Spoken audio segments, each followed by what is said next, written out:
Hello again. I'm reacting to what if Boba Fett joined the Clone Army? Now you watch the Clone Wars, you will know that Boba Fett, the young boy that Mace Windu killed his father, Jango Fett, became a bounty hunter and joined the Empire. But what if Boba Fett joined the Clone Army?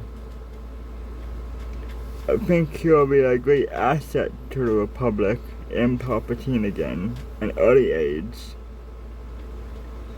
And perhaps more cloning, I guess. I don't know. More stronger clones, I believe. But also, I think this might take place during the Clone Wars. Actually, yeah, it will. But the only difference is having the dad, Jango Fett, join the Separatists, and then you got his son, Boba Fett, joining the Republic. Join the Clone Army. But yeah, don't forget to subscribe, like, and share. I'll have PPSW's channel in the description. And again, happy Pride Month. And let's see what happens if Boba joined the Clone Army. Hello. Our story begins inside of Slave 1, instead of a Geonosian hangar bay as a battle transpired on the surface of the planet. Jango Fett was dead. His son Boba was fearful for his life. Not that Dooku or the clones would kill him, but the Jedi might. He was 10 years old, having just watched his father lose his head, and the only thing he could think to do was run. But where? Boba knew of several bounty hunting dens in the galaxy. His father was one of the most renowned faces in the bounty hunting game. But even Boba was unsure about that. His father taught him many great things about survival, fighting for himself, and standing up to other bounty hunters. But he was 10, and without his father, he could very easily lose his life if he went into one of those rings. Jango had told Boba about the bounty hunters that would offer to watch over him and guide him if anything were to happen to Jango. But at the current moment, as a child who just watched his parent die, he couldn't really focus on the logical conversation he had with his father, maybe a year ago. There was a place that Bosk always went, and the Trandoshan promised his friend Jango that he'd keep an eye on Boba. The young clone didn't even consider it. All he wanted to do was go back home and pretend it was all a bad dream. Boba tried to gather his composure as he moved into the cockpit and steadied himself down. Kamino wasn't too far from here. He could surely get back, right? Boba hadn't ever flown by himself at this point, so he wasn't sure if he could do it or not. The boy was moments away from hyperventilating. His vision was blurry from the tears, and the reality of his father's fate was still setting in. Boba looked over to Jango's helmet and told himself he could do it. He was his father's son. He could do anything, just like Jango. He pushed the throttle in and moved the ship off the ground. He bounced off a wall and then another before slowly guiding out of the hangar bay. His eyes were focused on the viewport, and as he cleared the hangar, he could see Republic assault ships. LAATs were dropping down from them, and despite how aggressive and focused on the battle they were, it was almost serene and peaceful for him. Boba thought back to all of his times on Kamino. He always viewed himself as something more than the regular clone, mostly in part to how Jango told him how to think for himself. But his father was usually gone on long bounty hunting trips, so he was left to his own devices on Kamino. Taun We took care of him, but when she was busy, Boba was watching the clones do exercises in their training arenas or in the LAATs. The hum of the Republic gunship always felt like home to him. The smell of the fuel burning from the LAAT gunship was right where he wanted to be, because when his father was away, it was his means to comfort without having a sole parent around. When Boba came to, he was in hyperspace. Seeing the LAATs and the clone assault ships gave him some peace of mind as he dropped out over his homeworld of Kamino. The giant blue ball, an ocean world. How tragic it was that all he knew was water, and he lost his father on a desert world, one with rings around it. Boba landed the ship and ran to his room, skipping past other clones and Kaminoans along the way. When he returned to his room, he jumped into his bed and hid under the covers, hoping that when he woke up, his dad would walk back through that front door and tell him about the craziest adventure. But somewhere in Boba's heart, he knew that would never happen again, and he knew that he would have to accept this reality, the one in which Jango was gone and the Jedi were responsible. When Boba woke up several hours later, the fears of his reality became inescapable.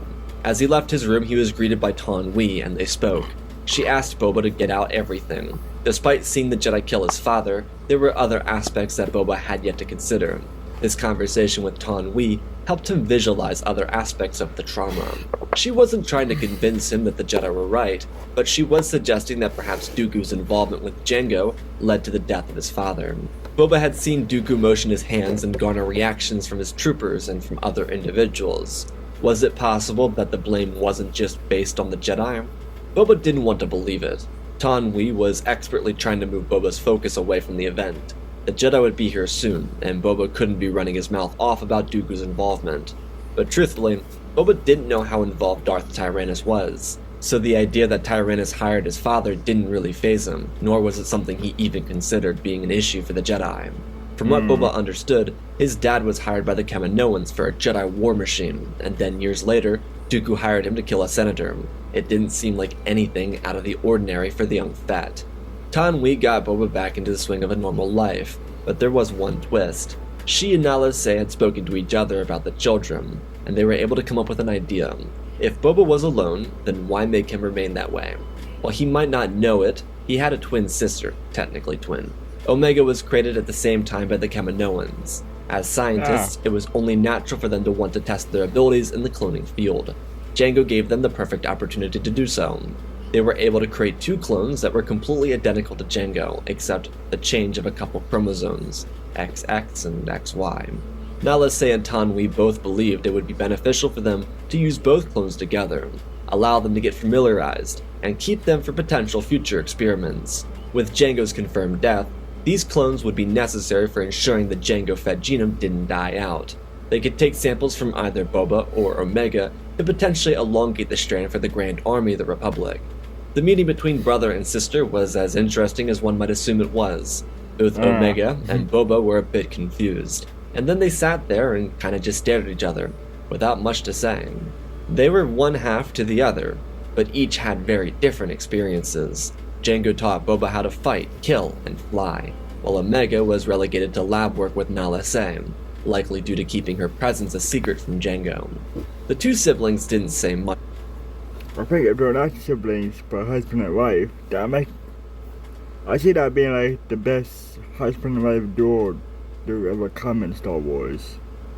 Besides Anakin and Padme, you have your wife who is a scientist, the best scientist, and then you got your husband who is like the best bounty hunter. So yeah. But the fact that they're brother and sister, no. That won't happen. But if that could, then yeah. That'd be the best duo ever. Next to Padme and Skywalker, then yeah. Much of anything.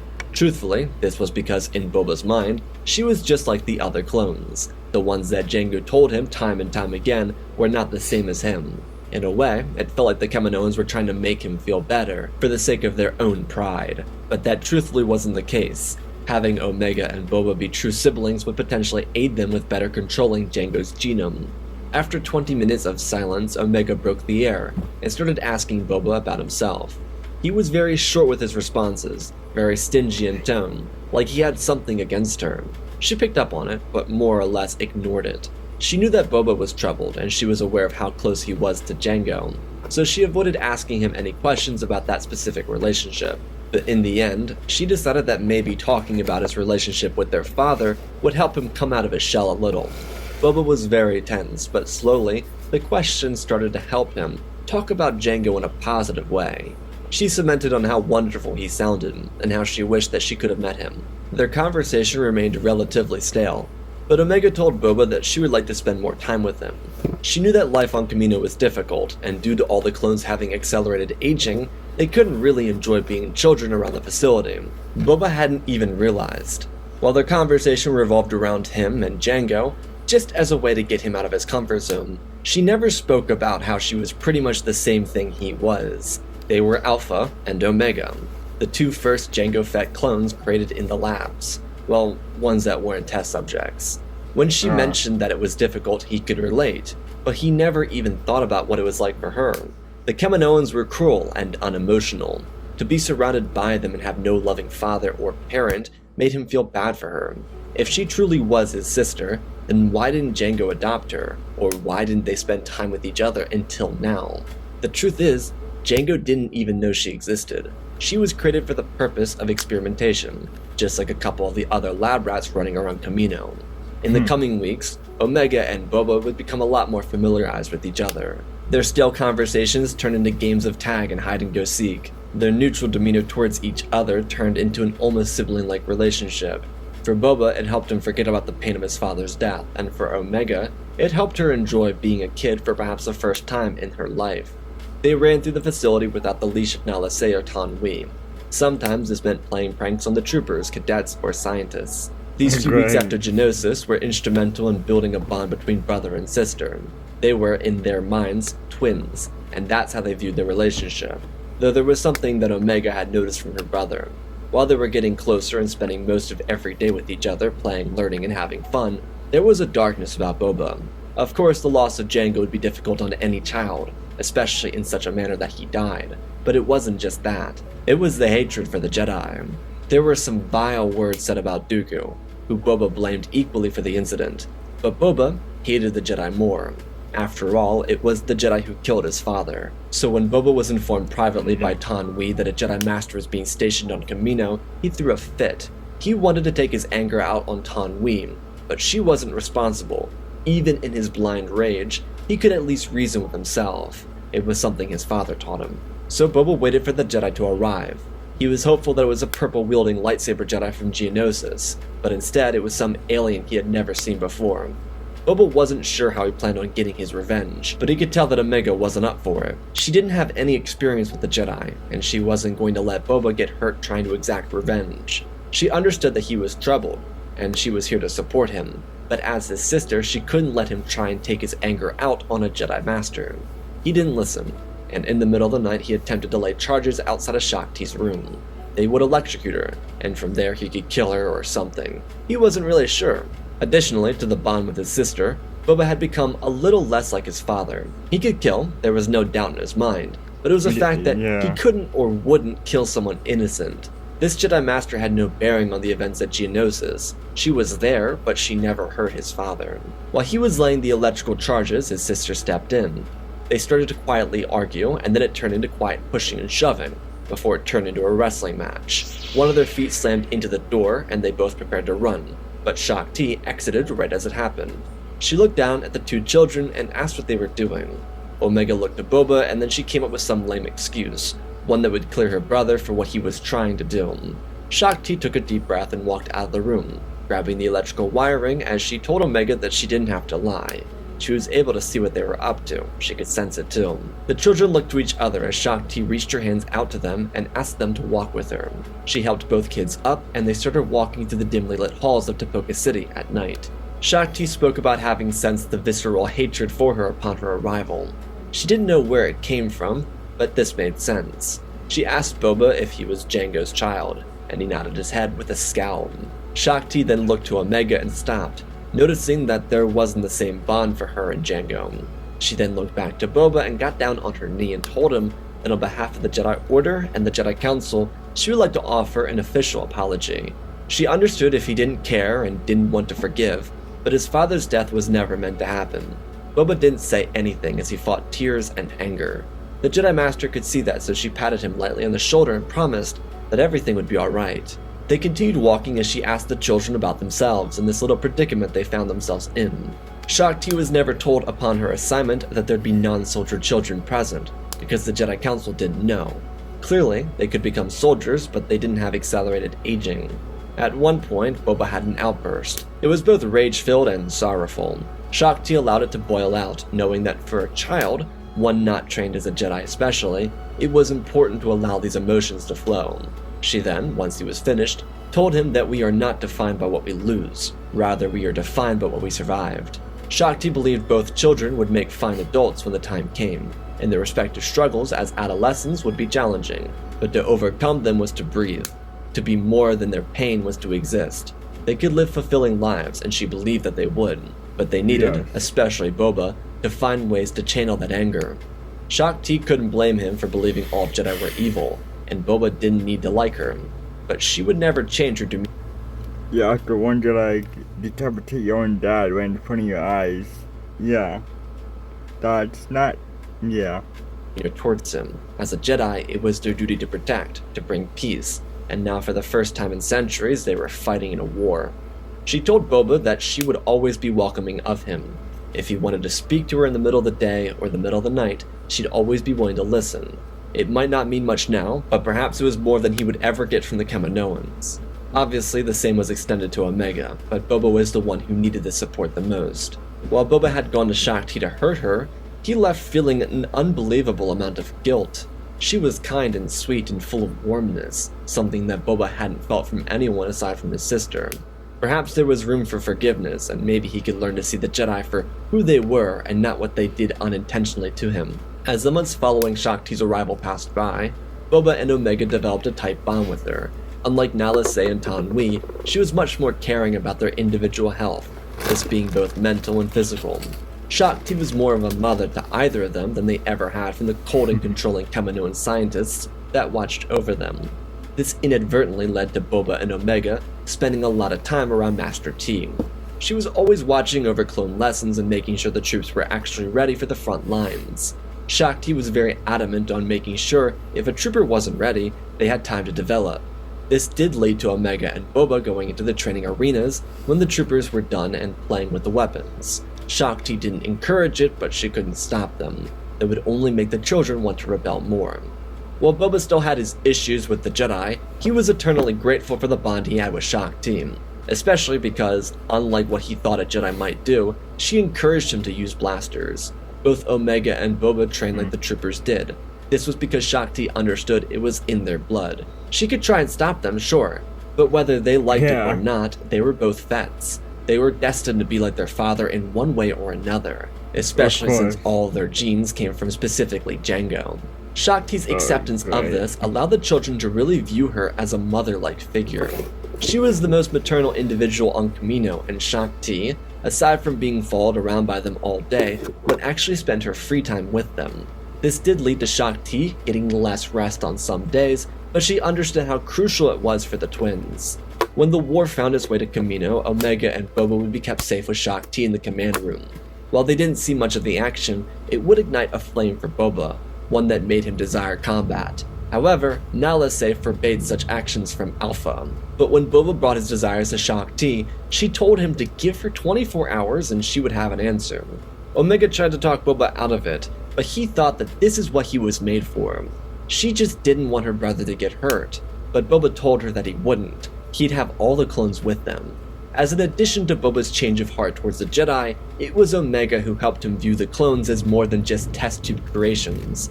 He saw and valued them as sentient beings. He never considered them his brothers, but he cared about their well-being. The following day, Shaak Ti and Boba would talk alone for about an hour. She would express her concerns, telling him that the battlefront wasn't where anyone his age should be. But at the same time, she could not restrict him from going, because it would be hypocritical to do so. One of Shaak Ti's major issues with the clone army was the fact that it was made up of 11, 10, and 9-year-old soldiers. They were all accelerated in age and more mature and obedient, but that didn't change their actual age. They were a child army. But it was because of that fact that Shaak Ti wouldn't hold Boba back. She told him that if he desperately wanted to go, she would assign him to a squad that would protect him. Boba was eternally grateful, and on instinct, without even thinking, he hugged her. It was a gut reaction, and neither he nor she knew how to react to it. It was just a moment where Boba showed his true thanks, but he didn't know why he did. It was very sweet, but he thanked her nonetheless, before going to tell his sister. She was a little disheartened, but it made sense. Shaak Ti didn't want him to get hurt, but knew that he would keep pressing if she said no. She knew he was skilled, and with the right squad he would do extremely well. Omega was worried, but she kind of thought that Master Shaak Ti would do this, so she came up with an idea, a little way to keep close to each other while they weren't here. Omega wanted them both to learn as much as they could while they were apart, and then whenever they reunited, they could teach each other everything they learned. Omega shoved her brother playfully as to say, to prove who was the smartest between the two of them. Boba laughed it off, and they spent the rest of the day with each other. Before Boba left, his sister gave him the biggest hug in the galaxy, and wished him safe travels on his adventure. It was the best way for Omega to be at peace with it. She called it an adventure, not going off to war, not being shipped off to the front lines, just an adventure. Boba was taken on a light Republic cruiser. He was around a bunch of other clones getting dispatched to this unit. They were some of the most elite clones he'd seen on Kamino, specifically handpicked by ARC troopers to join this unit. Boba initially thought he might be placed with commandos or something like that, but when he arrived over Coruscant, he learned that it wasn't a small squad. It was an army. The 501st Legion saw the worst of the war for sure, but Shaak Ti knew that Boba would be in good hands with Anakin, Ahsoka, Rex, Fives, and Echo. The biggest reason she picked the 501st was because Fives and Echo were the two troopers to handpick clones from Kamino to join the 501st. Shaak Ti informed Skywalker of Boba's assignment, and he was fine with it. As a way to see if Ahsoka was capable of eventually becoming a teacher, he assigned Boba to her, Karma. So for Boba, it was one Togruta to another. Probably another reason Shaak Ti assigned Boba to this unit. It would be familiar, safe, and strong in all the best ways that Boba needed. Shaak Ti didn't want Boba to face more trauma, but he wanted to be here, so she couldn't stop him. If she went out of the way to do so, he could find himself dug in on Felucia, Keda Nemoria, in one of those never-ending sieges that needed to replace half the division every couple of months. With Skywalker, Boba would see action, but he would also likely see victory and would survive. Ahsoka and Boba got along fine. He was introduced to everything he needed, and he was given a small chambers to himself, which he didn't expect. He was kind of elevated to a corporal, which didn't really mean much. He was technically second in command of a squad, but he had no official commanding rank. He was simply serving with them and informed to shadow behind Ahsoka, Fives, or Echo. Those were his new best friends, whether he liked it or not. Luckily for Boba, he had time to adjust to these changes. He got along with the clones and the Jedi for the most part, but how much he actually liked Anakin didn't shine until their first battle. Skywalker was unorthodox in a way that Boba had never seen. In a weird way, Boba feared it, because Anakin reminded him of Mace, but he also liked the high energy and radical approach to the fight, which then made him question, had the circumstances ironic. Wait, I'll be back. been different, would he have gotten Oh, it's 41 minutes, so I might do it into 2 parts. This will be part 1, and then I'll come back with part 2. Bye for now. Don't forget to subscribe, like, and share. And let's continue part 2 later. Bye. And of course, happy Pride Month. I'll see you next time. Bye.